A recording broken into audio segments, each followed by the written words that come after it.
Ladies and gentlemen, all right, we continue here with our mental health series here, seminars, and this one here is, I would say at least it's going to be enlightening. And I'm just going to go ahead and let it now. I know I'm about to open the floor to a lot of questions.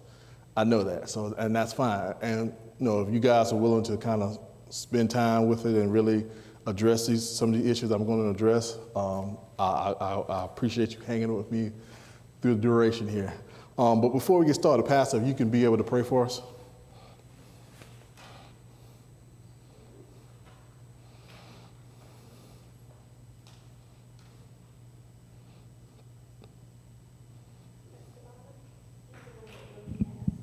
Hello. Okay, let's pray. Dear Lord, thank you for this time that we can spend learning more about your guidance in our life and how we can have good boundaries and good understanding of these dynamics of power and control and how it's used to hurt your ministry. We ask that you guide our brother as he shares this information with us. Open our hearts and minds that your truth, that your Holy Spirit will guide us as we learn these lessons and apply them to our lives. I pray these things in Jesus' name. Amen. Amen. Thank you, sir. All right. As we always, I'll start off with my medical disclaimer here. Did I lose? Did somebody turn the TV off here? Did something just happen? Oh, okay. Yeah. All right. Yeah, go back to the X and then the input, because you lost it. And then hit the input, I should come back up.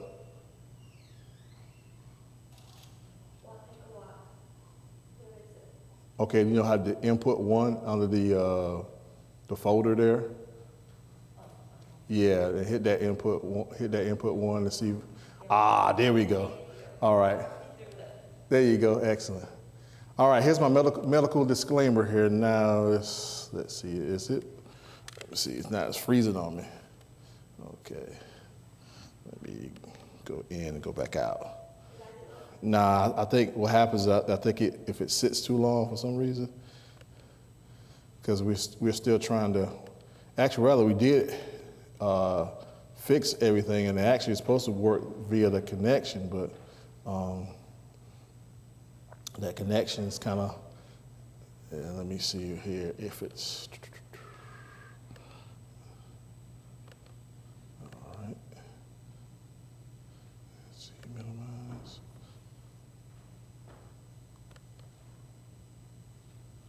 Okay. Oh, let me see, I may have to do this. This might help. Still, thought that was it.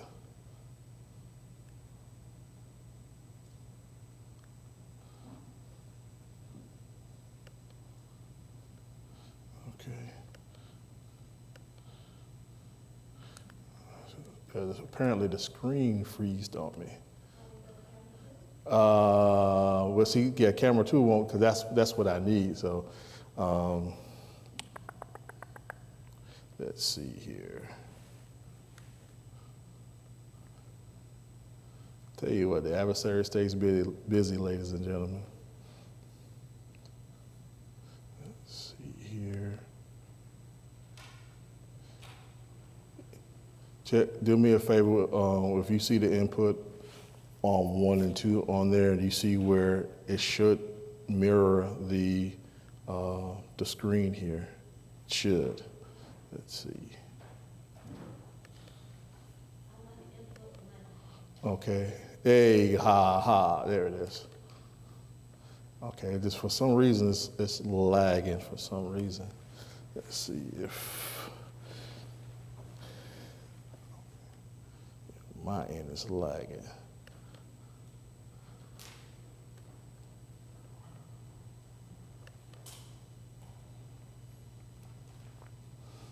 Okay. Hit the X on the top right, and then exit back, and then hit the input again, and it should read it. Uh-huh. It should read it.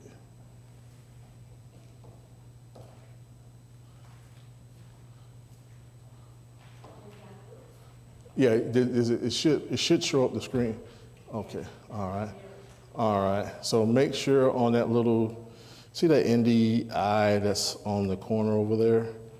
Yeah, and you see what it says the screen capture? Make sure that screen capture is there. Because for some reason it's dragging and it really shouldn't. It's like yeah, it should open on your end, because that's how we communicating right now.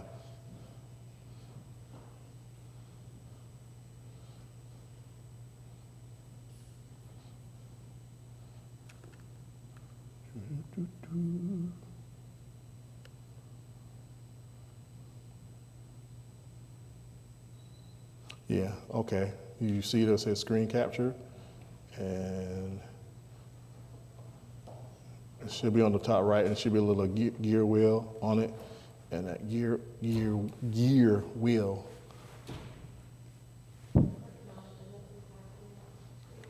Yeah, because if not, we'll do it the old-fashioned way.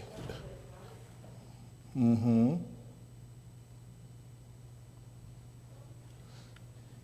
Yeah, it should, because if not, we'll load it from that end, and then we'll just move it from that point. Mm-hmm. And it should be the top right, and it should say screen capture. Yeah, hear that little gear there? Yeah. It's a lag for some reason. And then just re-hit the X. Okay. Now we're getting somewhere. I should be able to move now. There we go. Now, there you go. Thank you, God. All right, here's my medical disclaimer. All content in this presentation is for informational purposes only. It is not intended to substitute professional medical advice and should not be relied on as health or personal advice. Always seek the guidance of your doctor or other qualified health professional with any questions you may have regarding your health or a medical condition. Never disregard the advice of a medical professional or delay in seeking it because of something discussed in this presentation. If you think you may have a medical emergency, call your doctor, go to the nearest hospital emergency department, or call the emergency services immediately. If you choose to rely on any information provided, you do so solely at your own risk. Now, typically I usually do surveys and things of that nature, but I'm going to get right into it because it's a lot of things I got to cover. But I want to be able, before I get into it first, I want you to understand, what does the Bible say about power and control? Philippians 4:13, I can do all things through Christ, which strengthens me. Colossians 1:11, strengthening with all might according to his glorious power unto all patience and long-suffering and joyfulness. Chronicles 16:11, seek the Lord and his strength, seek his face continually. Proverbs 8:21, death and life are in the power of the tongue, and they that love it shall eat the fruit thereof. Ephesians 4:29, let no corrupt communication proceed out of your mouth, but that which is good to the use of edifying, that it may minister grace unto the hearers. Now, first question here, what is the difference between the use of power and control? You said, well, there is no difference, but there is a grave difference. Power is maintaining influence over the behavior, attitudes, and feelings of others. Control is maintaining a check on the behavior, attitudes, feelings of one's self. So, yes, all of us should be empowered. But sometimes other people who are in power winds up trying to take control over people because, again, sometimes people know weaknesses or they see these character traits or character defaults sometimes and they can use them to their advantage. as a form of manipulation. Power is exerting control over others. Control is exerting control over oneself. Power is the expression of commands, demands, directives, orders, and requests as to how others are to act, think, behave, feel, and believe. Control is the expression of commands, demands, directives, orders, and requests as to how I am to think, act, think, behave, feel, and believe. Power is the attitude of strength, one up, on top, number one, or leader projected to others to direct how they live their lives. Control is the attitude of being strong, being on the top of it, being in control, being self-led, that one feels inside as he lives his life in his self-directed way. So let's look at the last one here. This is a real key here. When people really try to execute this power, a lot of times they want to be able to show you that I am a leader. So every time you think of something, I'm going to one-up you. In other words, yeah, your idea was all right, but mine's the best. I hear what you're saying, but mine's is a little bit better. I think we need to run with that. Okay? And then what happens is because of that, they start controlling, and then it can make a person feel that you're not valued, or your idea doesn't match mine's. You know, what are you talking about? What are you saying? It don't make any sense. I'm better. You're not. Just shh, be quiet. I got it. Just follow my lead. That's where people get in trouble a lot. Power can be a survival tool used to exist in a self-threatening environment to avoid being taken advantage of by others. The power response is to go on the offensive, take a position of strength, take the lead, and direct others in the environment. This can lead to over responsibility, feeling over concern for everyone's welfare. By taking the power role, people try to ensure that others survive a threatening environment, but this exacts a major price emotionally, physically, and spiritually for them. So a lot of times, because you're in a situation that you may be in a leadership role or in a place where you have to exemplify some power. I've seen people that are saying that, okay, you know what? Because I'm in control, I have to think for you too. And that's where we get in trouble. Should we have to think for anyone else? No. I feel that I would love to hear your thoughts, because sometimes my way might not always be the correct way. And sometimes I implore other people's thoughts because it gets me to see things that I might not have even saw or even thought of. But if I'm thinking I'm in the power and my way is going to be the highway, all of us could be going the wrong direction.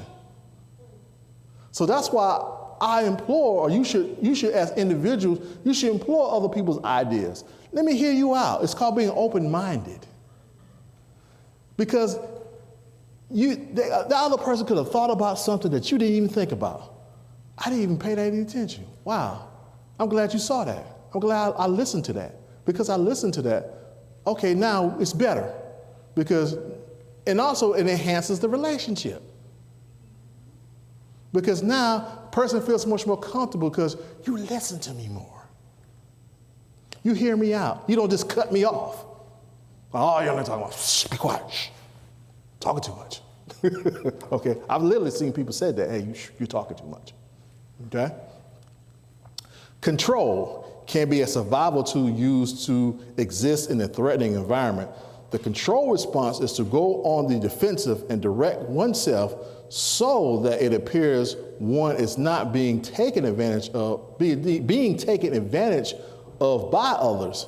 It can also help one to exist in and maintain sanity in a confusing environment. This can lead to a position of being too self-contained and self-directed. The over control phenomenon can result when it becomes difficult to let go of control over the self. This can result in never loosening up enough to accept direction from others, be they teachers, employers, spouses, or authorized authorities and leaders. This is what I just said earlier. If I don't listen to other people, hear out their thought processes, hear out their rationale, some things they may say may be rational and maybe not, but sometimes you can take something that's irrational if you really listen to it to kind of see what the point he or she is trying to make. It can really make sense if you sit down and say, you know what, you might not said it the right way, but this is the fact that, hey, I didn't see it from that perspective. You know what? Hey, let's see, can we implement this? And then by us putting it together. Yes, sir. Question 1. Yeah, so I'm really trying to put into context on, I think in a general sense of what you're saying is applicable. But in certain fields, in certain situations, I think it's more troubling to have for example, right? Yeah, I knew you had one. For example, a few years ago, for everybody who do not know, I used to be a foreman in a guardrail construction company. Right now, I'm a training director part-time in the same company while I'm in school, right? And so several years ago, there was this temp who was working about 2 months in the company. I overheard him talking to one of the managers about the foreman that he was sent to work with.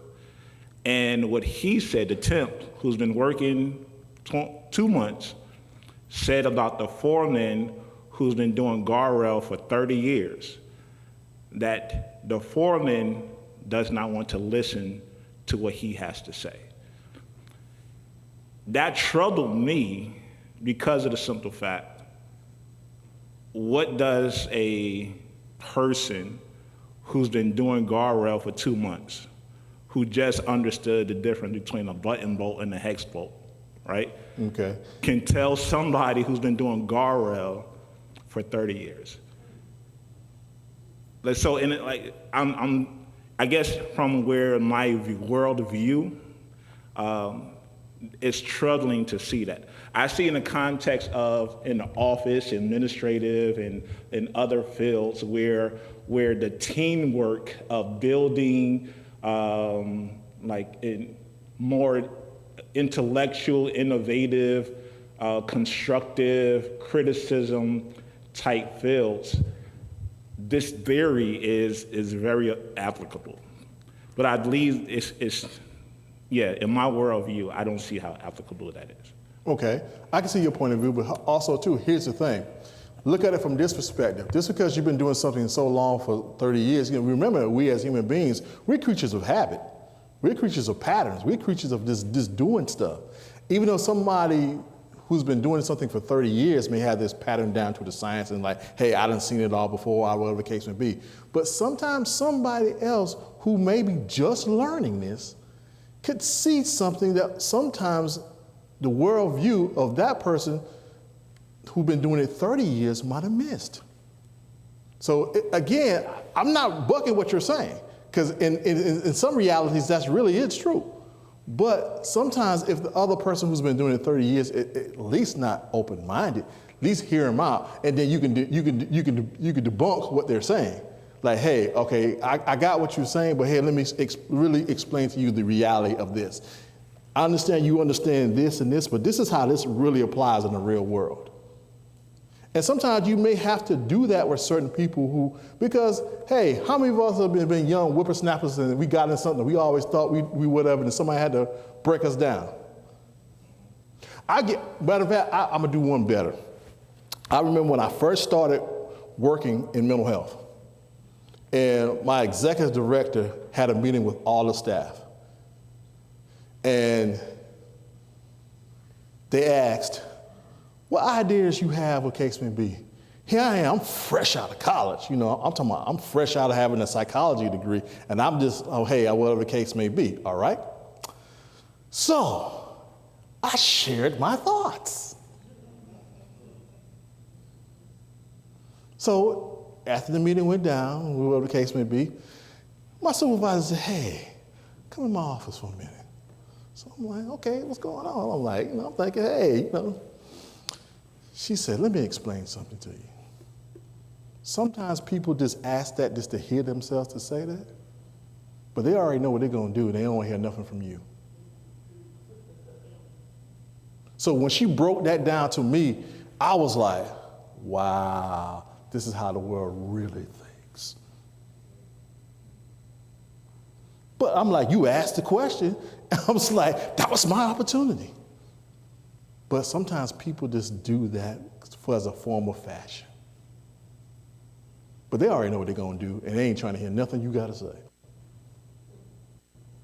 That makes sense? So I got slapped in the face. I got slapped in the face in real world reality of that situation right then and there. That wasn't a good thing to do, though, because she did ask. She made herself look good. Yeah, but I mean, I'm asked. But I'm like this. If you say, hey, if it's raining outside, well, if I've been outside, I'm telling you it's been raining. I'm gonna tell you it's raining, okay? Because I've been outside. I know it's raining. So but they were just asking that question just to be like, okay, if anybody had any questions, if you ever been in any type of meetings before, people like, anything else, any other comments, whatever the case may be. I'm like, hey, I'm seeing stuff because I'm fresh. I'm just learning these theories and all. I'm like, hey, I'm thinking that most of the people are already seniors in the room when I came in, okay? And so that was just a form of fashion. But she was trying to maintain her control and power. Exactly. So I learned that real early. Like, okay, you got to pick and choose certain battles and certain people in certain situations. But isn't it a form of power and control on the person that's, I guess, in this scenario or in the scenario that we've been talking about, that's considered more inferior? Like, so for them to, because another part of my worldview is the military, right? And the highest rank that I had was a E4, but at me as an E4, I walked around like I was an E9, and and so it was like I got a lot of trouble for that too. Right. But so it's trying to like that when you're inferior or at the low totem pole, right? You're trying to show your power over everyone, and I think it's certain ways you can do it. Like for me, except for besides my mouth and my behavior, which was the wrong way, my showing of my power and control was being the best in my field, right? So me as an E3, I was better than everyone as an E6, E7. And so it's just certain ways you can do it to show that, hey, I am still here, I'm relevant. And I think that's part of what on both sides, right? Of trying to tell everyone that there's a reason why I'm in the room. I'm not in the room just to be in the room, right? If I'm in the room, it's for a purpose, whether I'm an E1 or whether I'm an E9. If everybody took that view, it would be much easier. I'm gonna give everybody a tip if you're in the workforce, whatever the case may be. If you really wanna make yourself, like you said, relevant in the room, learn what your supervisor's doing. If you learn what your supervisor's doing, then make them dependent on you.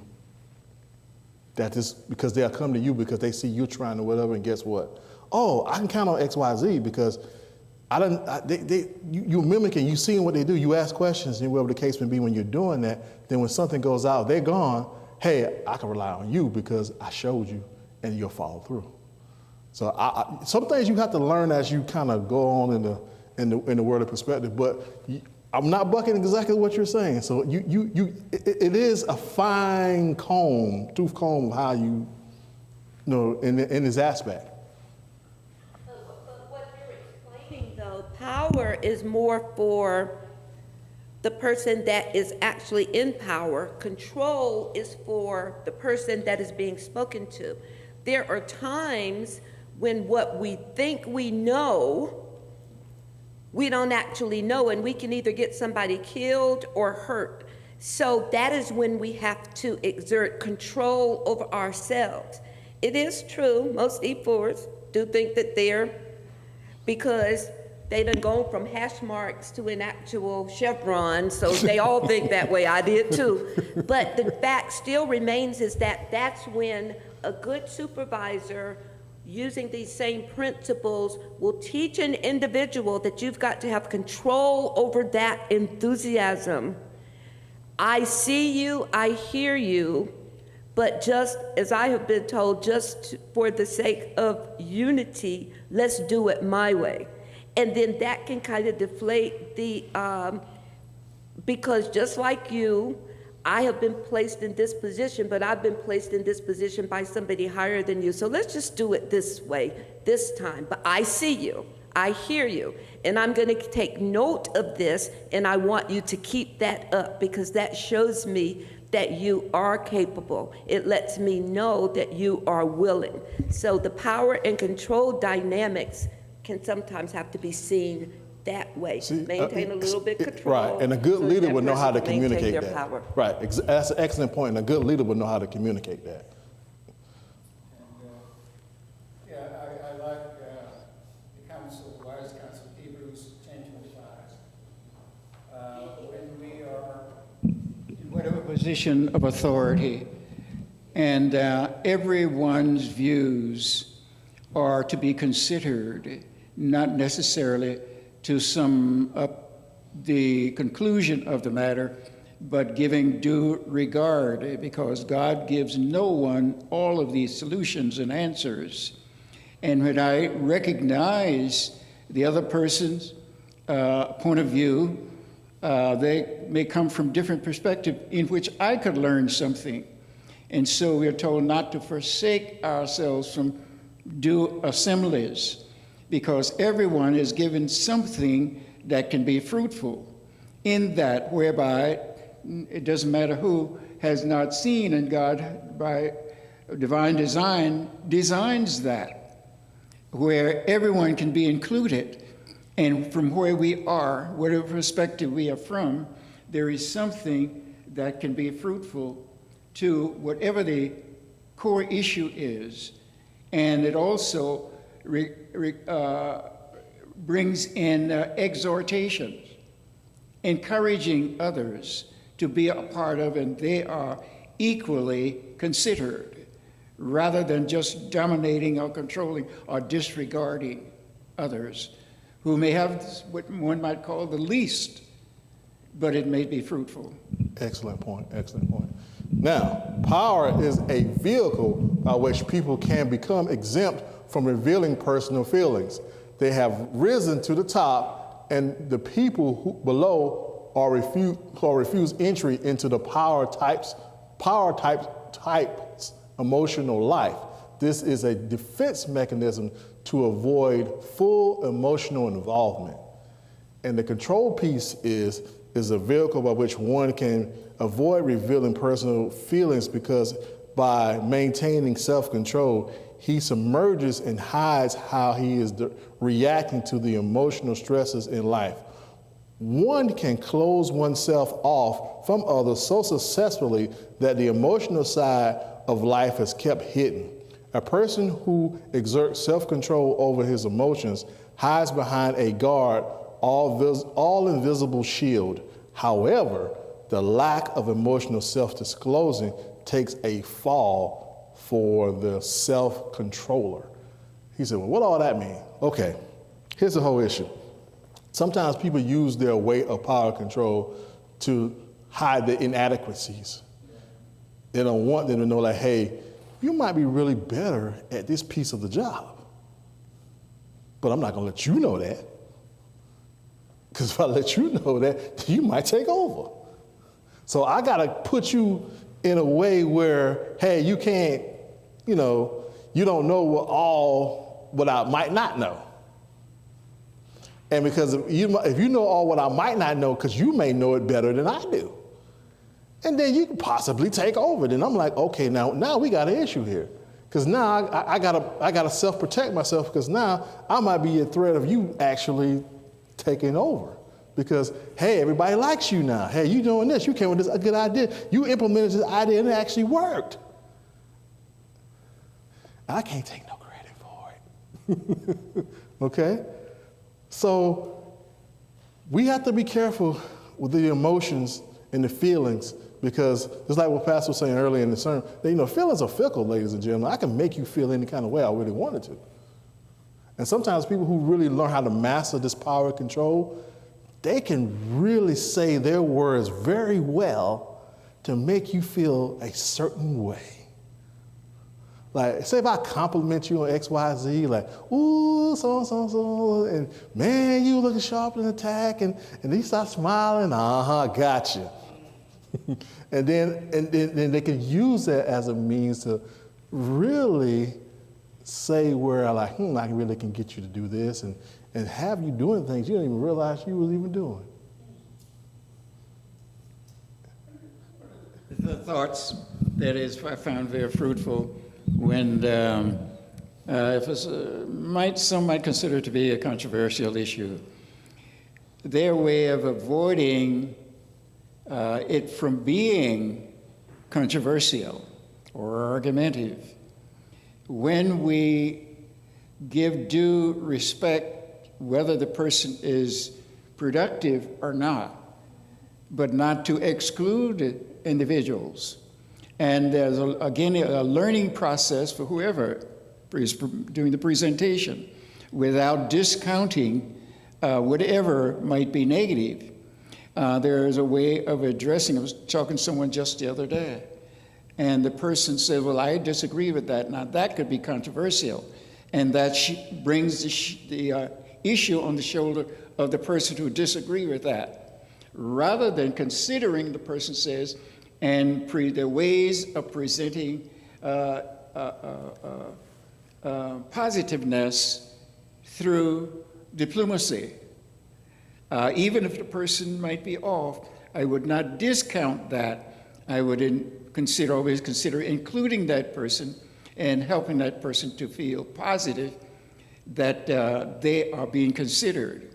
That goes right to the core of exhortation, encouraging one another along the journey. And then sometimes in certain situations, you may have to respectively agree to disagree. But for the aspect of just moving forward, hey, let's look at this, and then something that could be looked at later on, but might not be right now. So you had a question?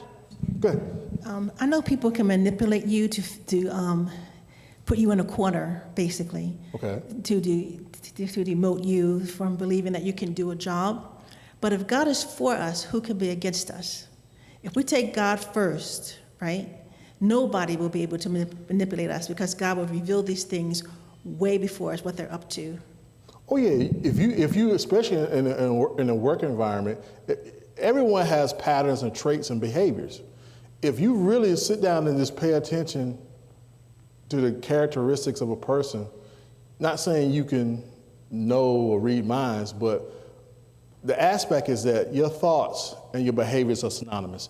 If you're behaving a certain way, you're thinking a certain way. You're thinking a certain way, and then you're going to behave a certain way. So if I see the pattern of how you behave, or somebody may be challenging you, you get argumentative, then that tells me that, okay, you don't like to be challenged. Okay, so I have to learn how to ease. I might can challenge you, but I might need to learn how to challenge you in the form of a question. Saying, hey, instead of saying you should do this, I say, have you ever considered this as an idea, maybe? So, I'll give you an example. When I used to, when I was working, we had people who literally came into the door. I didn't know nothing with them. They were saying they had all these symptoms going on. And I had to figure out what was going on with this person and try to create a diagnosis. And I'm talking about, I don't even know you. And you just came in because you just realized something was wrong and it wasn't adding up. Okay? True story here. Lady came in. She said, I think I'm just losing my mind. And I was like, okay. So, I asked the questions, like, well, why would you think you do? Because I do this and whatever, and she just was just laying out the stuff that she does. So I started really asking even deeper questions. And the short note, whatever, come to find out the lady was a 20-year-old drug addiction of crack. And she had been doing it so long that she was almost to the point of losing touch with reality because she'd been doing it for so long. And so I had to say to her, hey, you in the right place, and not in the right place, but you close to the right place. Let me get you where you need to be. So got her the help, got her into a rehab facility, and several years passed by. And I was actually, me and was it my son? I think it was my daughter. We was at Wendy's restaurant. And none of the kids had half a day's worth, so I picked them up and we was like, hey, it was whatever, let's just go get something from Wendy's, whatever, just spend time talk. This lady came up to me, and I said, you know how many people I used to see in the last many years? And so she remembered me. And she said, you helped me. And so I started thinking, I was like, okay, man. So I'm going through my memory bank, like, man, you know how many people I done, So I'm like, oh, so it just clicked. Like, oh yeah, all right. She said, yeah, I work here now. She says, you were the person that actually saved me that day. And she winds up, she said, hey, I've moved up and, I'm going up the management chain and things of that nature. But I came to you that day, and you just heard me out. You just helped me to figure out what I needed to navigate. So I say all that because if we come in and just look at people and just try to always just immediately put our guard up and don't, whatever the case may be, and don't see what's really going on with people, how God really wants us to see what's going on with people, you can make an impact on somebody's life and don't even realize it. So obviously for this situation, it was a great impact. But we have to realize that we have to continue to see things in an open-minded, open frame, and just hear people out. If it doesn't even make any sense sometimes what they're saying. This lady came in because she had just come off a high. And she felt that, hey, I'm losing all sense of reality coming off this high.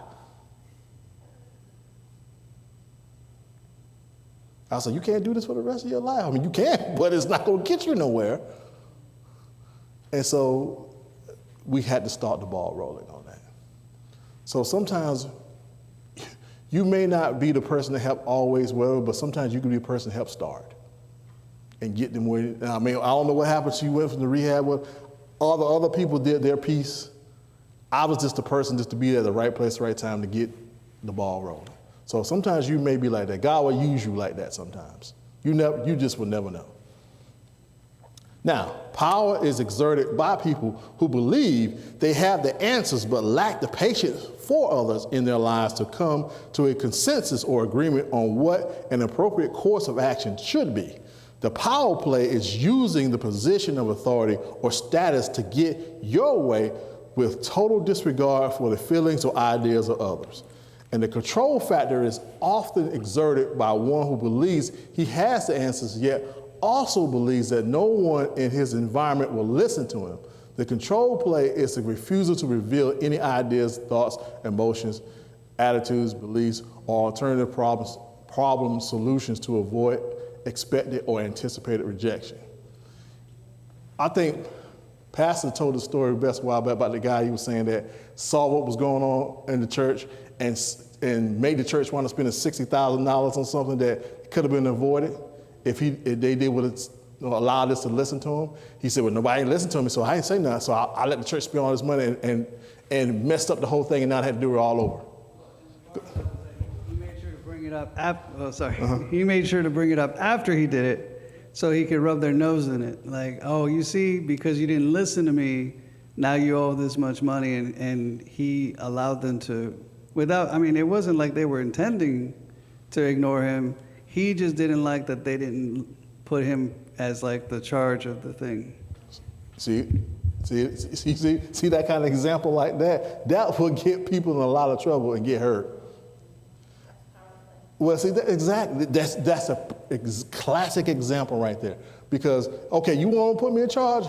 All right, bet. I'm gonna show you better than I can tell you. Okay. How many times you've seen? Here's the reverse of this. The reverse of this is that how many of y'all been in situations, either working, whatever, and it may be supervisor, and he or she may say, "Hey, this is the idea we're going to go with," but you know it's not going to work. You just like, okay, how many of you ever had the feelings that you just like, this is just not going to just add up?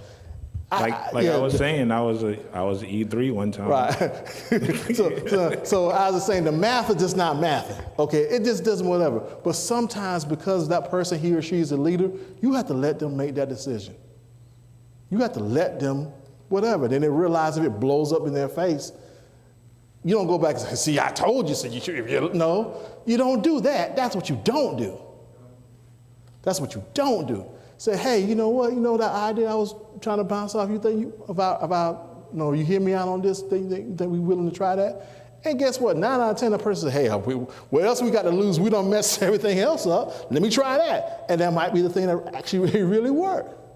But again, it kind of goes back to what we're saying, that these power control trips that people have sometimes because they don't want to be open-minded. They just feel like, okay, my way is the highway. Either who are you to tell me anything? I've been living longer than you. Or sometimes parents do it too as well. It's called the matriarchy and patriarchy. Well, I'm the mama, I'm the daddy. Sometimes children can have ideas too, Exactly. It might help you save some dollars. Okay? So we got to really get out of this and really look to be more open-minded. Sure. Heard, Sister Wynette say, please get out of the habit of thinking that other people can make you feel one way or the other. Because they cannot. They can try, but you can think that they are trying to tell you what to do or how to think, but they can only do that with your permission.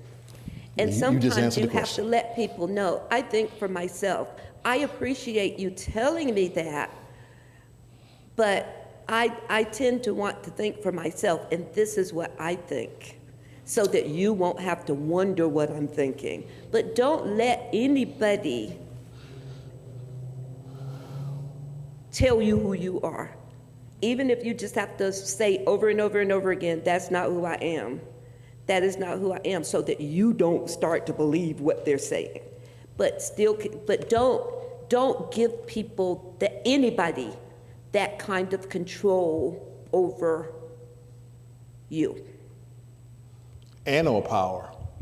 Because if you do, what happens is that that can make you lose all sense of hope. And the hope is the thing we really need. It actually makes you rely on God more. And God is still going to be on your side. Right. And so the things that, because I'm a firm believer, you ain't got no hope, man. You got to have that. That's the thing that we was saying. The hope and the faith kind of goes together. You're like, hey, you got to, you know what? I can't see that, but I know what? God going to put me somewhere I need to be. And I'm listening to that still small voice, and I'm going to do what needs to be done. Yeah, I like to look at it as hope is the fuel that drives the vehicle of faith. Excellent. That's a good way of putting it. Yeah, I was going to say something similar because it's faith, hope, and love, and they respond to one another. So faith gives us hope, hope gives us love gives us faith. And so they work together, but if you lack faith, and that's the whole faith is trusting and obeying God, letting Him guide us and direct us, and not trying to do our own thing and rebel against the leading of the Holy Spirit, but understanding that when you have faith, it gives you hope. That hope gives you love. That love gives you faith, and you can't really take one out. If you don't have love, you can't have faith. If you don't have faith, you can't have hope. And if you don't have hope, you can't have love. Yeah. If anyone causes us to have high anxiety or stress, We're putting them in the place of God. You said it, I didn't. You remember anxiety, when I did the anxiety series a while back, anxiety is a direct result from your thoughts. Anxiety and thoughts go together. I mean, a lot. Go back, if you didn't never catch my anxiety series, go back and look at that. It's a direct pattern of that. And you got to be careful of that. The best thing you can do in a workplace situation is to know what your position is and to know what exactly you're supposed to do.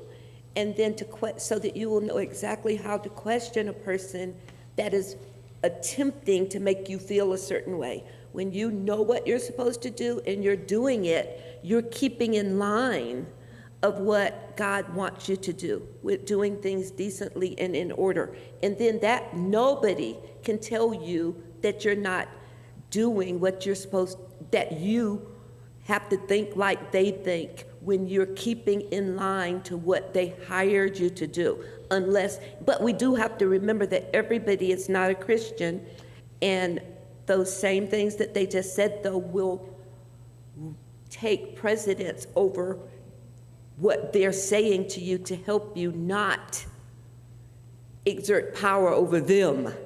You will still love them, you will still pray for them to be better people, because that's one of the biggest problems that's found in the workplace, is that one person can believe God and the other person has no intention of believing God, and the devil knows that too. And that person becomes your thorn in the side. Good point. Power can be the mode of operation of people who believe that at one point in their lives they were taken advantage of and that will never happen again. Actually, they are treating others in as poor a fashion as they believe they were treated in the past.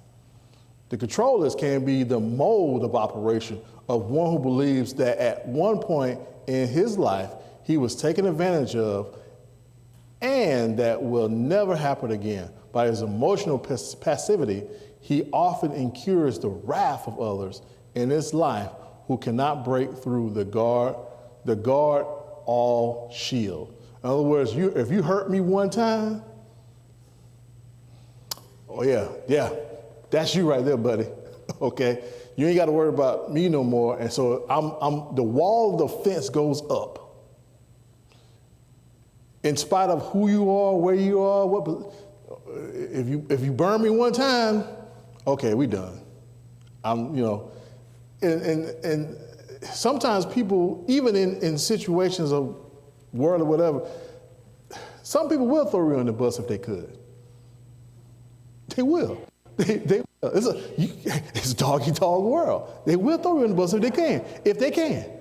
But there are some people that sometimes they don't even realize they throw people under the bus until after the fact, like, man, I didn't realize I actually said that. What was I thinking? Was I even thinking? Okay? Praise God for that too, because some people don't even think that way. Right. They'll do it and not even Right. Yeah, exactly. We'll throw you on the bus in a minute and like and turn their back to you like, man, I don't know what he's talking about. Man, I always liked y'all. Okay? And we'll throw you on the bus soon as the sun is out here shining today, it's 100 degrees. Okay? So I say all that is that no one likes to feel taken advantage of. No one likes to be where, feel disrespected or whatever the case may be. But you keep constantly throwing up the wall, how will you ever learn anything? Oh, no. I hear what you're saying, brother. I hear what you're saying, sister, but no, I think it should be this way. Because I've been through that before. I trust someone, and when I trust them, they just spit all on me, stepped on me, talk about me like a dog, and just did all that. And I said, never again. Never again. I have a a concern about, let's say, if there is ill treatment towards me. I like to do a self-analyzation. Is there something better to circumvent, or at least to consider where the person is in light of everything being beneficial? Sometimes I've come to realize I let certain negative responses pass over my head and pursue a negative situation from a different angle. And oftentimes I've come to realize that I'm trying to view it through the eyes of Christ, looking beyond our faults. And the person may be ignorant of where they are. And it would be my duty then to try to approach the person from a different angle, arriving at a different purpose and a different view of the person, rather than just to leave that person where they are. And so if I am to be a light bearer, then that I know that one of my favorite concerns is the image of God has been placed into everyone, whether they recognize it or not. Then if I am to reflect that image, then I am to approach that person, or if the encounter comes again, where they can see some light, rather than shouldering it myself, point them to a different perspective where they could begin to see. There's an old expression that a link of chain, one link cannot make any noise.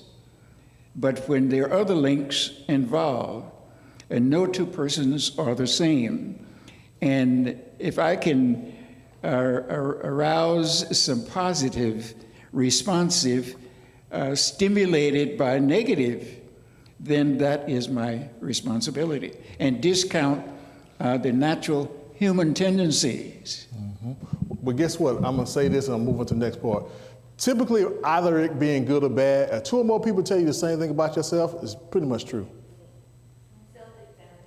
Yes. If either it being good or bad, they may say, Lauren, you can cook. Lauren, you can cook. It's probably true.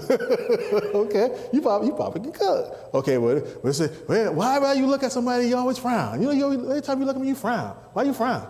You not happy? You frown? Why you frown all the time? Maybe you're not happy. Okay, so you got to realize, like I said earlier, your thoughts and behaviors are synonymous. If you're thinking a certain way, you're going to behave a certain way. You behave a certain way because you're thinking a certain way. So, yes, please. I like what David say. He say, trouble and anguish have taken hold on me, yet thy commandments are my delights. So we have examples in the Bible of people who could have carried baggage with them, but they remembered God's commandments. Yes. Especially Jesus. Yes. And that's where we want to get ourselves to. All right. Power is the mode of operation of people who desire to make their beliefs of what reality is become the reality. They take charge of reorganizing their existence to become the expression of what they believe life should be. They take over to ensure that their reality becomes the reality of others. I know that's a lot, right? The control is the mode of operation of one who desires to make his beliefs of what reality is become his reality. He controls himself to retain his existence as the expression of what he believes his life should be. He takes control of his life to ensure that his reality is a reality for himself. This happens a whole lot in like domestic violence situations. Jonathan was asking about what I used to be what's called a batterer interventor. That means if you came in and had a domestic violence case, you had to have treatment with me for 26 weeks to figure out what was going on. One particular case here that was really kind of weird. Well, we had one fella, he just, God bless him. He had 5 kids and 4 different baby mothers. And his mother couldn't even recognize the women he would bring home because all of them would look somewhat similar. So he always had, so in other words, he had this type of woman that he had to have. And he didn't never realize the pattern. So when we was in the tree, we would talk about whatever. And then I said, did you ever realize that? I said, what your mother just said, do you think that made sense? He said, what do you mean? I said, you said that, she couldn't even tell the ones that you had the children by from the mother because they looked so much similar to the other four you had, right? I mean, the women that you had. So in other words, isn't that a pattern? So it's certain things that you may like, and you're not realizing the pattern. It was like a light bulb to him. He said, I never saw that. Like, wow. And so that was an interesting scenario. You had to catch me. I can tell you some stories that you wouldn't believe that people would do in domestic violence situations. I had one guy, his wife was cheating, he tracked the car. He literally put a tracker on the car. Literally put a tracker on the car, okay? And wound up getting in trouble because he tracked the wife to whatever.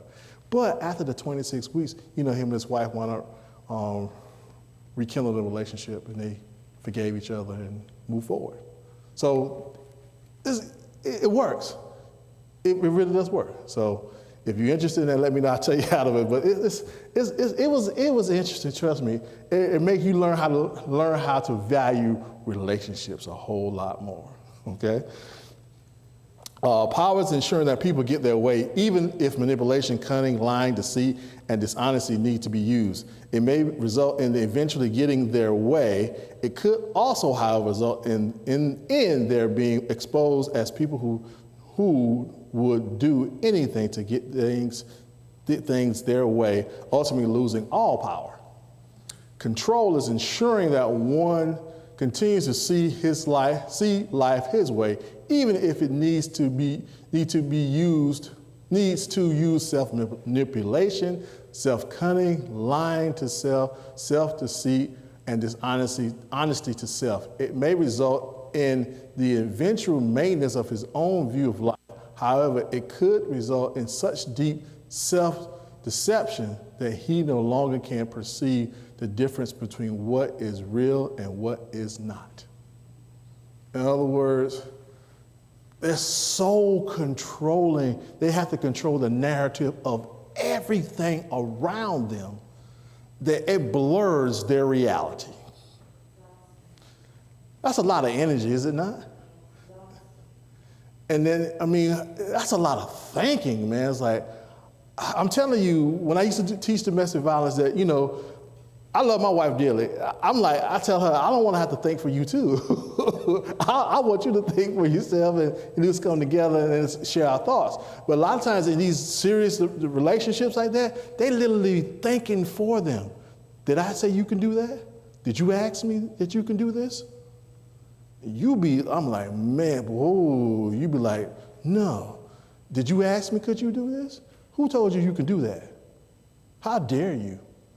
Now let me say something else to you about that, then you're going to know something.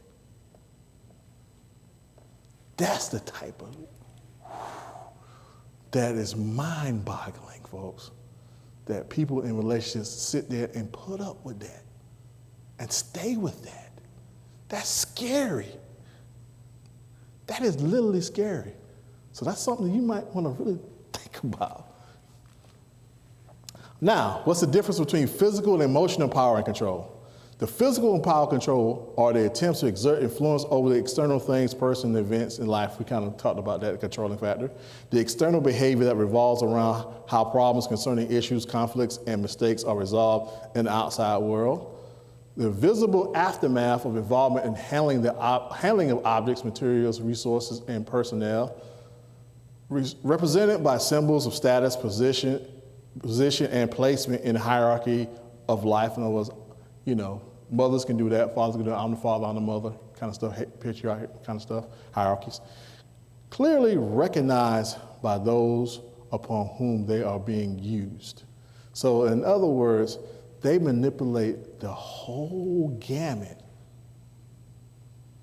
that what resources you get, what you see, what you purchase, all those kind of things. That's some deep stuff, isn't it? Mental instability. Yes, anguish. Emotional power control are attempts to influence inner feelings, emotions, beliefs, attitudes, values, and thoughts of others, the power or ourselves control. The interpersonal behavior engaged in when individuals deal with issues, conflicts, or mistakes.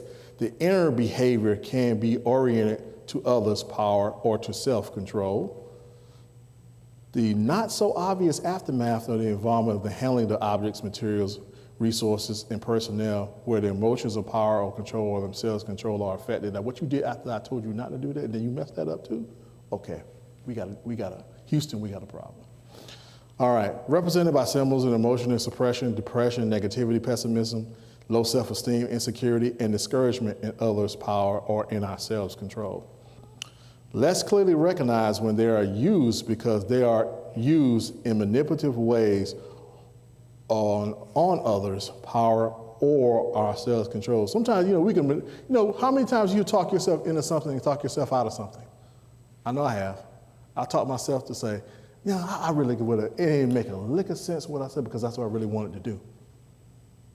And then I find myself, man, I got myself, and I talked myself into that. Like, man, what was I thinking? Like, come on, man, that didn't make no sense. And how many times you glad you talked yourself out of something and you realize that was the best thing that ever happened to you because you would have got yourself in a whole lot of trouble. I've done it. I'm glad I didn't do that. Boy, thank God for that. Because I'm like, boy, I'd have been in some trouble that I might not be getting out of, okay? What are some typical, now here's where I'm about to get real intense here. This is the typical beliefs. When I mean my beliefs, these are the things that people think when they have the power and control. These are the actual thought processes. Now listen to this. Now these are the things how people think who they call themselves running stuff. These are the thought processes, okay? Physical power. I'm the greatest. Where you heard that from, okay? People should listen to me. People should respect me. I have the answer to everyone's problems. There is no problem I can't solve. Everyone around here is a jerk. I'm the only one who knows what's happening around here. I'm the man. They can't survive without me. There is only one way to do things my way. Might makes right. So if I put enough pressure on you, you're going to do right by me, okay? All right, physical control. Everyone is out to cheat me. Don't trust anyone. They're all after something. Everyone is out to take advantage of me. Everyone is jealous of what I have. Never let anyone in your business. It's nobody's business what I'm doing. Never take a risk. You'll lose it all if you're not careful. I work hard to get what I've gotten, and no one's going to take it away from me. Don't let anyone know what you're doing. They are bound to steal it if they know. These are the thought patterns of people who actually think this way. And they walk around here every day like you wouldn't even know, clueless. But these are the things that how people really think. Kind of scary, isn't it? You look at it from that way, doesn't it? Now, the emotional power. There is only one way. I got a question. Yes, sir. So going back to your other slide. How is some of these things wrong? Okay, let's go to the simplest one. I'm the greatest. I mean, Muhammad Ali said that, and he was. I mean, okay, but it's really a self-confidence issue, okay?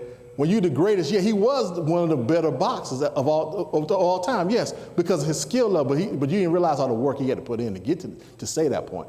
So these people think this way because in their mind, you can't tell them nothing. That's why they think they're the greatest. Because they did one or two things that got it halfway right. Everybody said, ooh, yeah, that was good. Ooh, yeah, that was good. and now I'm the greatest. Yeah, and I think that goes to my question. So it's like, in a lot of these things, I look at the context of the situation and the person. So for example, don't let anyone know what you are doing. They are bound to steal it away from you, right? Mm-hmm. And so you have, people who are in certain industries where they have to keep their stuff secret because someone is out there trying to steal it and take it and make it their own. And so I think in certain situations, like, isn't there? I mean, there's some plausibility, yeah. But I'm just saying, in the general, everyday walking around, people just walk around every day who just think that way. Now, yeah, you talking about in the tech world and business and all that. Yeah, you definitely, you'll put lock and key on some stuff. Somebody would definitely, yes, ma'am. But in these things, it's all or nothing. Don't let anyone know what you're doing. Well, does that include Lauren? Does that include the kids? Because if you've got a business partner, you could tell somebody. I mean, everybody's not out. I think it's the wording of some of them. Yeah, I know. I mean, it sounds extreme, but what my driving point is that we got to be careful what we feed ourselves in our brain. We got to be careful of what we really truly think about ourselves sometimes. And sometimes we can be a little arrogant. We can be a little self-absorbed. We could think we all that. And we don't even know it. Exactly. And you don't believe it when people tell you. Right. Man, they just hating on me. That's why, because they know I'm better than I'm the top of the line. I think 2 or 3 different levels of everybody. So they just hating on me. Don't people think that way, man? That's I understand what you're saying, but I'm trying to drive a point home that we have to be even careful in our own selves of how we kind of process and how we think of our own selves in this aspect, because we can go to the extreme real easy. It's called being irrational. No, I'm not. But no, seriously, I understand exactly what you're saying. But there are people who actually think this way. I know it sounds weird, but trust me, in my almost 28, 30 years of just seeing some things, I thought I've always used to see some things, but it never failed me how the human mind just really, and I, even as a counselor, I took some chances on people that I really shouldn't have. Really, I shouldn't. But I just felt that God was like, is this person really going to do something? Because I always used to think, if you coming to see somebody, the likelihood you're not. That's what I always seriously, I used to tell myself that, they would, whatever the case may be. I wouldn't knew how to decipher. Only had one case that I really took the chance on, and it didn't blow up in my face. And I thank God to this day that it didn't blow up in my face. I had, seriously, and not to get too off the subject, I want to finish this up because time about to run out. I had a lady, she told me literally she was going to take her car and just going to drive it in the river. Just straight drive it in the river. No questions asked, no talking, whatever. But she came and then I just happened to be the person that saw her first. And that was gut-wrenching.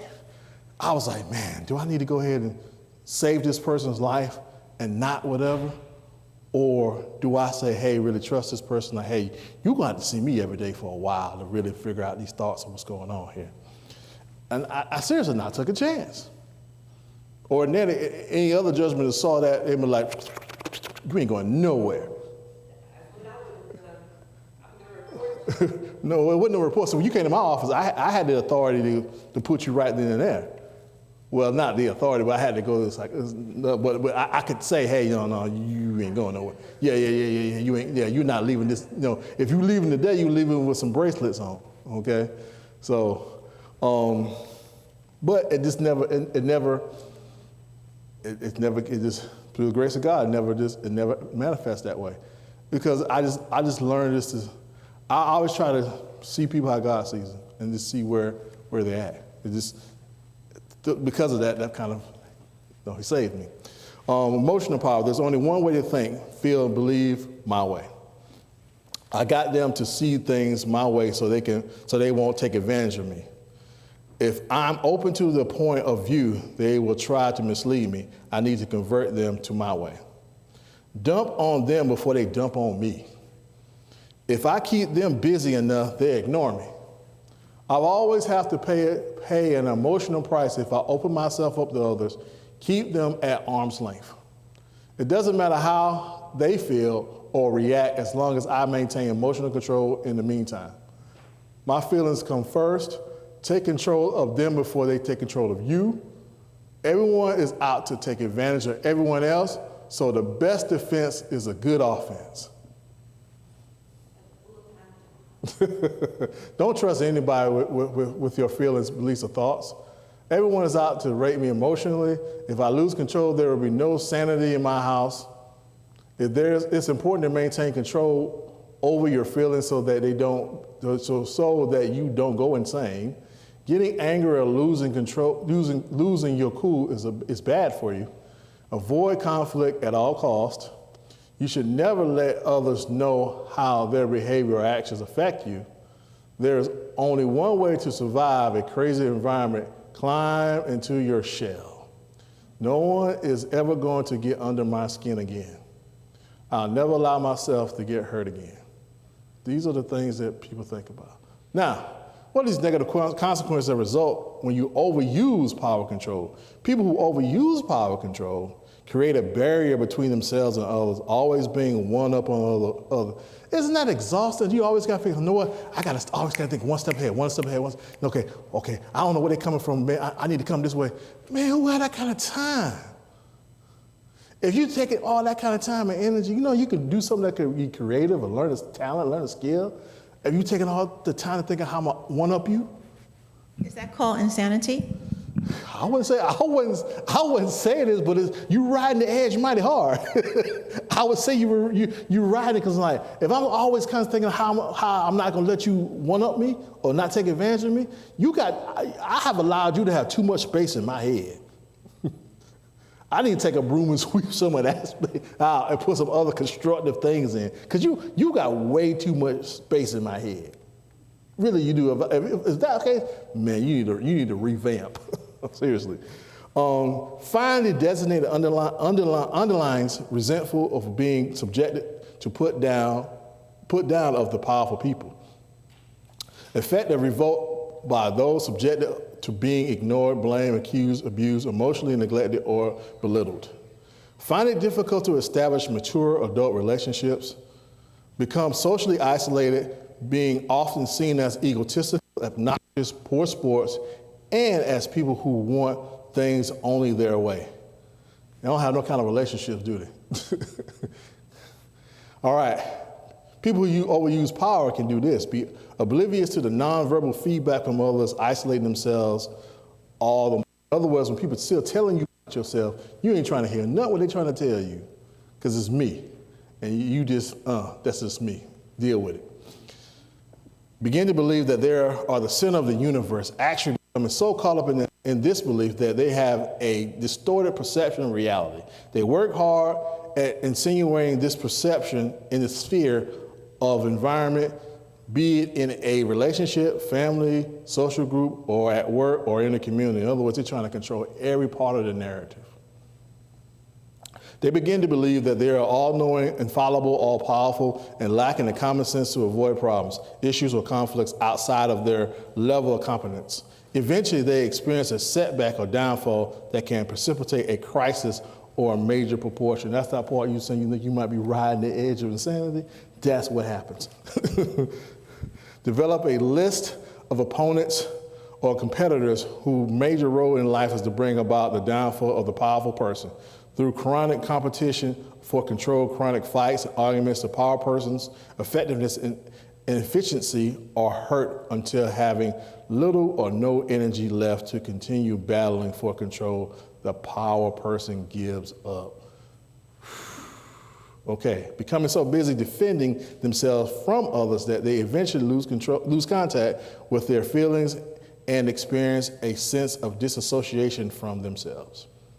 Would you say men's hearts fail them because of fear of what's coming on the earth? And the heart can represent the mind too. People going more Correct. crazy. Yeah, or just full of themselves. Some people just full of themselves. Trust me, I can't even tell you all the serious narcissistic people that I've actually met. That this really, when I say themselves, that's an understatement what I'm saying. I met some people who this, I don't care. You can point out that what's wrong with them. You can see it, and they can see it themselves. Nah, see, that's just them because I'm superior being, and man, boy, y'all just don't know. Okay, people, it's scary the way some people really think this way.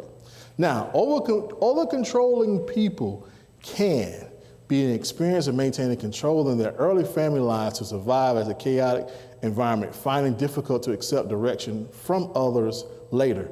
They become anxious, working for anyone except for themselves. Sometimes these things are learned early on in life because people who've been controlling to them. Matter of fact, you ever heard of a scenario that you want to teach somebody to swim, you just throw them in the water and see what they can float or whatever, learn how to swim?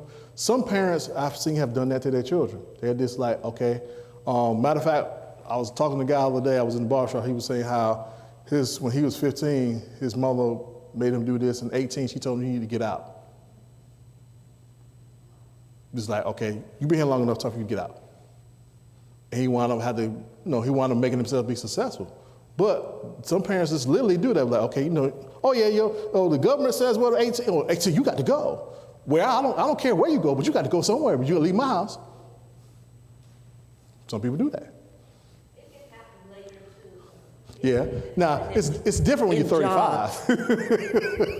Okay. It's different when you're 35 and you're still at the house. Now, there's something going on. Okay, that's something you got to talk about. You're 35, you still, that's something different. But good point, though. Keep their feelings hidden so well that for so long that the others become frustrated, leading to others rejecting, becoming angry with, fighting with, attacking, nagging, and complaining to them. By their passivity, affect those people who are in their lives who take more active, open, emotional, and verbal role in life. This can eventually lead to the controlling people being made the object of scorn, being blamed for all problems, being misjudged as their intentions being misunderstood, and being seen as sick persons. Finding it hard to understand others' reactions to their behavior, they often get confused about the behaviors addressed at them, becoming overly insensitive to the feedback or becoming so insensitive that they avoid, reject, or ignore others.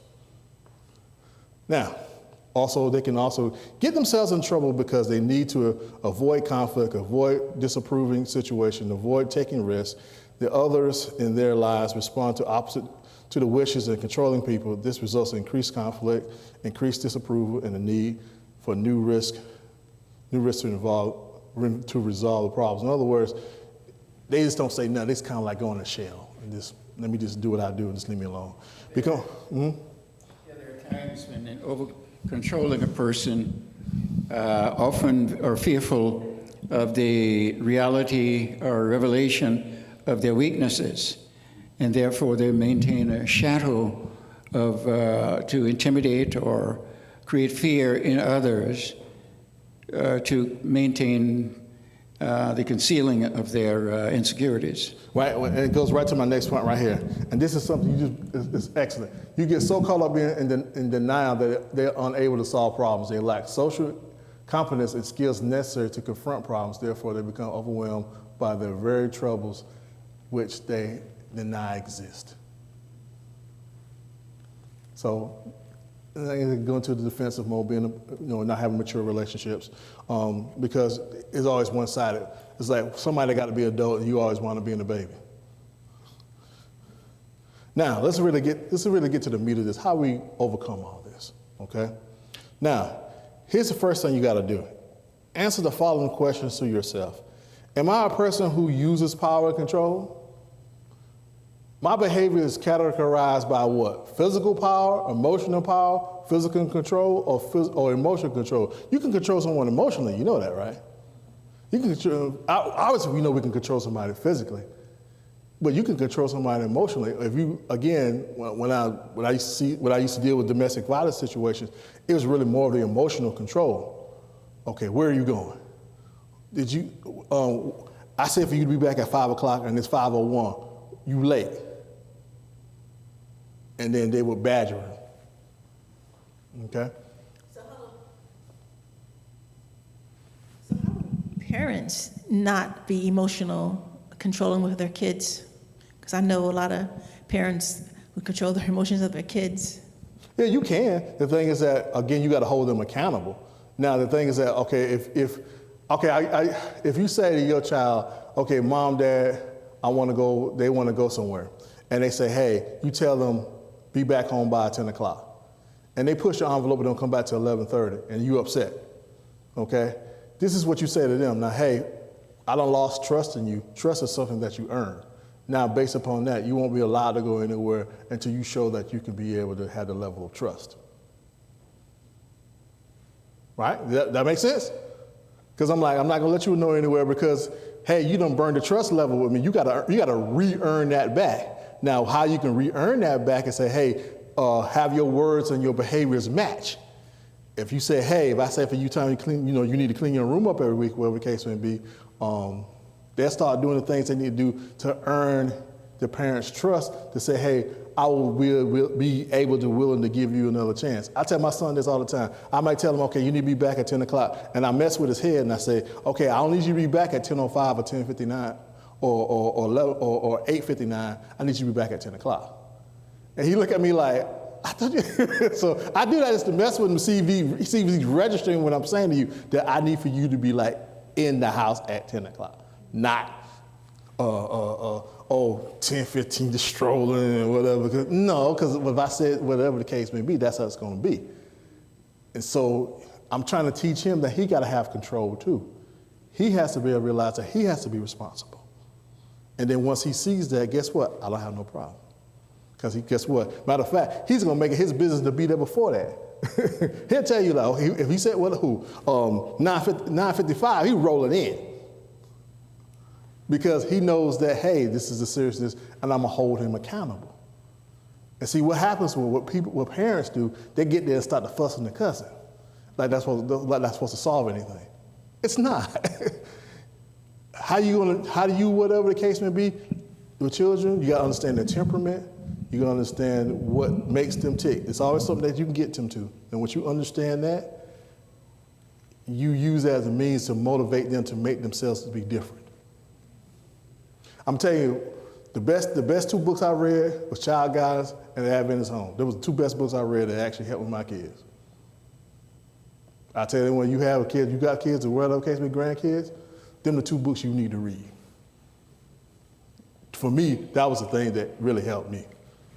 And to take it one little step further, though, so that depending on the age of the child, but you can take it a step further, especially in these days with technology being what it is. When you see that you cannot meet this curfew, I don't want to hear my phone died, because we can be totally connected by that cell phone. So you can't be calling me at 10 o'clock saying, Dad, Mom, I can't get there by 10 because of this, this, and this. You should be making your way, because it gives the kid a little bit of autonomy too. Be connected, communicate. My son, if he noticed that, whatever, he will call like at least 5-10 minutes to say, hey, I'm caught up in traffic, something, whatever the case may be, so I'm gonna be whatever. He will do that. But that takes away some of the power and gives them. Right, and so I try to empower him, not just tighten the screws or put him in a pretzel. I try to empower him and say, hey, if you see what's going on, you can say that, then that causes me, not for me had to get on your case or whatever the case may be. And so now he understands that process. I have no problem with that. And again, that's just something you have to be able to do. It's a process. When I was in my mid-teens and in the country living, and was the thing to walk the road. The young people grouping together, and I remember Dad said, "You see that treetop there? When that sun gets in the treetop, you'll be back here." And so about that time, approaching the treetop, and so the little girl was holding my hand, and I kept watching the yourself in tree trouble in the now. sun. Don't get yourself in trouble now. You got to go home. And I had to sort of break loose and leave her on the road, walking with the other kids. All right now. Yeah, don't get yourself in trouble now. All right. So the beliefs. I heard exactly what he said. He cleared that out real good. The beliefs accounting for my behavior include the negative consequences I experience as a result of my use of power control include. These are things you need to ask yourself. Now, the second part is that list specific problems you have experienced as a result of the use of power control. The problems I have experienced in my relationships due to power control behavior that includes, in my family due to my power control behavior includes, on the job or at school or due to my power behavior includes, in the community due to my power control behavior includes. So you look at what issues has it caused because I'm trying to manipulate or I'm trying to control or power people. What problems has it really caused for me? Did it really where, hey, people, my family don't even deal with me no more? Or people I thought who were really my friends, and I really thought my friends, they're like, man, I can't mess with you because you're way too out there for me. I leave you alone. Third part, for each problem identified in step 2, list the beliefs that account for the use of the power control. In other words, why do you do it? Why do you do it? Is it selfish? Just ask yourself, why do I do that? Why do I want to run people? Or why do I want to control it? Ask yourself that. Step 4, list each problem from step 2 in a priority order. Record the following. Identify the obstacles to resolve this problem. Use a problem-solving model to figure out the possible solutions. Use an irrational belief refutation model to refute the beliefs leading to your own power control. List your replacement beliefs. In other words, I can stop doing this. I can stop trying to run people. Okay? Detail a plan to implement the realistic solutions. Identify the behaviors, beliefs, attitudes, feelings that need to be changed to resolve the problem. Take the steps necessary to experience the change and growth. In other words, just don't talk about it, you do it. Step 5, use step 4 on each problem to identify what's going on. Step 3, well, you got this going on? Okay, I'm gonna do step 4. Is this the fact that, hey, I'm always, like you said, I'm always fussing my kids because they want to, you know what? Why should I? Why I am? Figure out and then map out, use problem-solving techniques to figure that out. Now, after dealing with each problem, if you still suffer from the issue, go back to step 1 and start over. Okay? Now, if you got any other comments, questions, whatever the case may be, you can email me. There is no copyright on this information. If you want to, you can email me. I can send you the PowerPoints. It's not an issue. Also, too, if you want to look at any other previous presentations, you can also go. I got a YouTube channel. You can go and actually look at the YouTube channel. You can go back and look at some of the previous presentations we did this a while back. So we've been going over like a year and change, year and a half, something like that now. So. That's all I got. Is there any other questions, comments, concerns, anything that you guys have that that we didn't answer that you want to share, or something that you really need to bring out further? I appreciate everybody's comments because your things really make a lot of sense, and that's why I like this kind of thing because it's really real dialogue, and that's what I like to deal with, everyday dialogue. Yes, ma'am, Ms. Lisa. Yeah, she's gonna pass you the mic. Yeah, outside. There you go. Got it. There you go. I'm not really going to get into it, but what you're discussing is what's going on with me and my family. But I'm not going to say anything anymore. Right. Okay, thank you. So was it helpful for you to implement some steps that you need to do? Yes. Okay. That's one satisfied customer. Okay. Right. Yeah. Well, at first when I came in here, I didn't really think it had anything to do with what was going on with me and my family. But now, since I've been listening to all the powers and the control and everything else, it reminded me where I have to be at It and made where they sense have to be you. at. And that's what counts. And that's what counts. I always learn people only do what you allow them to do. If you allow people to whatever, unfortunately, because of human behavior, they will. They will. Thank our visitors for staying here with us today. They're still here, they still sit in the same place. Yeah. It's crazy. I have a point. Okay. Eventually, Adventist is going to suffer power from the government, power control. So we have to be settled in the truth. Because if you're not now, wait till it really goes down. Okay? All right, good comment. Anybody else? Yes, sir, brother. Am I still on and doing next Yes, month? you know, well, it won't be, it'll be September because next month, Yeah, what you call it's September. coming. Yeah, September, so yes. yeah, so brother Dan, you on the card. Yeah, next month, so we were supposed to have a conference official. His name is Glenn Alderman. He was going to do a special church, assessment and all those things, but he had to move. So that will be next in August, the last week in August, August 23rd. So if there was anyone who hadn't taken the quiz or the test yet, you're free to do that until a couple weeks from now. But that will be good. It will be more of a personal thing, so it won't be live streamed. Is it still up? The survey's still up. So, yeah, we'll have, it'll be an in-house reality check. And that's always healthy, even if it's not the best feeling in the world. It can be good to check yourself and to look in the mirror. But we'll get back into it. We try to have these mental health as often as we can, once a month. And we're also going to be starting a hermeneutics class the second Sabbath after church, and so that will be. Oh, hermeneutics! Why? Is the teacher of the class is asking me? Hermeneutics is basically the study of the Word of God, and it's giving us the tools and methods to get the message out of the Word.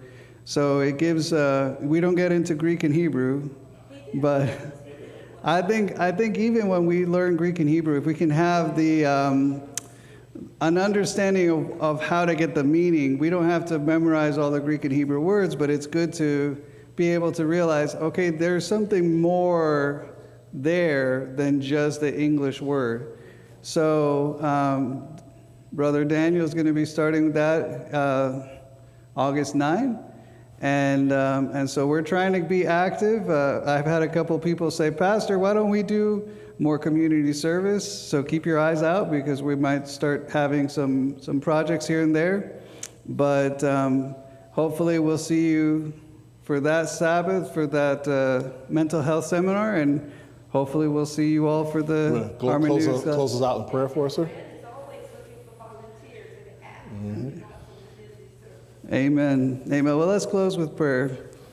Dear Lord, we want to thank you for this time that we've spent learning and growing, and I pray that you will give us wisdom to how to apply it to our lives, that we can not only apply it to those around us that may be trying to manipulate us, but also to the way we treat one another. May we always act in humility. May we always act in love. May we follow the example of Christ. Bless us as we apply these messages to our lives, I pray in Jesus' name. Amen. Amen. Thank you, everybody. Enjoy the rest of your day. And speaking of, if anybody is looking, if you don't have a regular work and you would like to volunteer, we have the community thrift store, and really it's helpful to have as more volunteers and have people who can participate. So if you are able to just give 2 or 3 hours, we usually, our times that we're open is like, what was the times, Jeanette? 10 till 2. 10 till 2 most days, and then Yeah. So it's 10 to 2, and then on Fridays it's 10 to 1. And we don't need people to be there all the time, every day. But the more people who we can have come and help out, you might end up just greeting visitors as they come in. But this allows us to have more going on, more interaction, and it's a ministry that it's our ministry to the community. It's the Adventist thrift store right off of Irmo, and we would love to have more volunteers. So if anybody's interested, let me know, and let Sister Fran know primarily.